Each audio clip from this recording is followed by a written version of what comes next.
Welcome back to 23-Minute Reads with me, Maya D. This is kind of like my virtual book club because in these 5 minute or so videos, I share with you my takeaways from my current reading. Right now, that is The Dance Claimed Me. As a part of my 23 to 23 challenge, I'm reading 23 minutes per day, every day, as an action of self love, as an investment into myself, and as a way of providing myself with some consistency in an ever changing world.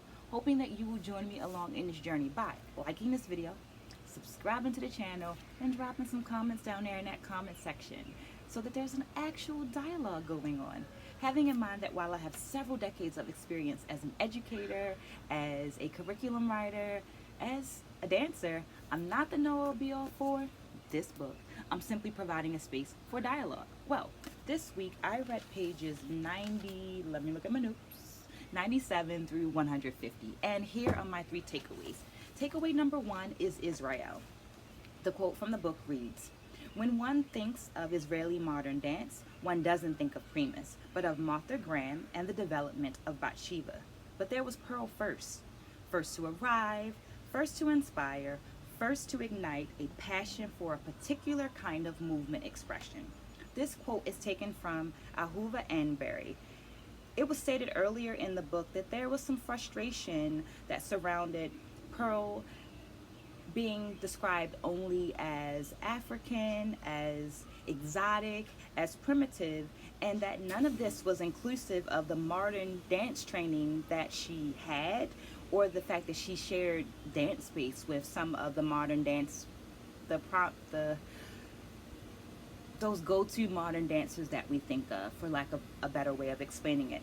Anbury goes on to talk about the specific way that Pearl moved and how it was different from some of the other modern dance techniques, the codified techniques, and how the young audiences of that time really connected with that form of movement and incorporated it into their own movement styles.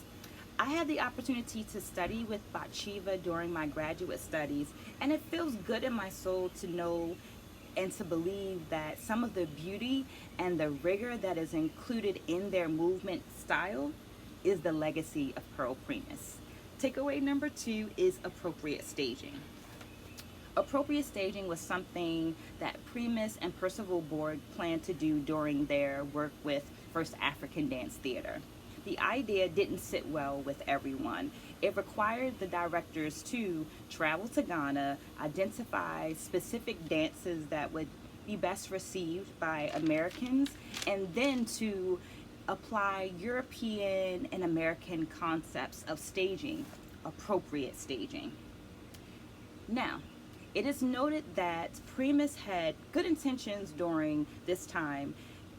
At the same time, the language and the approach was a little problematic to some, in that there's space to read that language as saying that these dance forms in their true places, in their true format, were not appropriate or not good enough.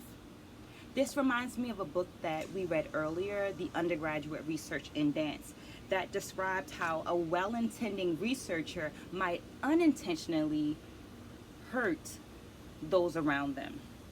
And how in present times, if you're working in academia, there's the IRB, the Institutional Review Board, and the CITI, the Collaborative Institutional Training Institute, that help you to align your good intentions with good behavior. Now, let's be clear. This is not to say that Primus behavior was bad, but it is to remind us that there are resources that are available to us. Takeaway number three is teaching. Primus was a researcher and a performer. This research included both literary research, reading from books, and lived experience. Primus was not from the African communities, but a visitor and an in-depth researcher of those communities. Students have often asked me, when do they know that it's the right time to teach some of these forms that they've learned but were not born into? And my answer is always, when you get approval from that community, when you get some type of okay from that community. Here's a quote from Primus. Before I was permitted to teach or look for possible recruits for the center, I had to prove my supremacy as a dancer by entering a contest with natives of the area. Dance is a language. Dance is moving history. You must speak the language clearly. You must know the stories before you decide to share the stories. And most of all, you need to ask permission of those people before you begin to share their stories. Well, I just shared all three of my takeaways. Thank you for staying to the end. I hope that you remember to like, subscribe, share, and leave some comments down there in that comment section of your actual thoughts about this book or about Primus. Stay blessed, spread a good word, and I'll see you soon.